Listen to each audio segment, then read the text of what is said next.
ametaja kwamba sub-county zimefikia watu wa Tiriki. Thank you, karibuni. Sote zimehama huku. Mimi nilikuwa hapa nikiwa tutakuwa tunapewa Tiriki East. Na mimi IEBC, all our teachers please be upstanding. Sisi tunaunga mkono hiyo IEBC ikue haraka iwezekanavyo. Wananchi wetu wameumia, watu wa huko Banisa, watu wa Magarini na MCS fulani, watu hawana maendeleo kwa sababu IEBC hakuna. Tunaomba kuna IEBC, ingawa kuna watu wengine shetani anawatumia wanakimbia kotini. Sisi tunataka IEBC ingie haraka.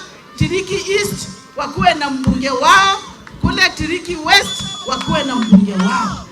One is to thank the President of the Republic of Kenya, ambaye yeye amefanya mpaka watu wa Tiriki East tumepata sub county. Situpigie makofi jameni. And we want to promise Mr. Ruto, we shall vote for you come 2027.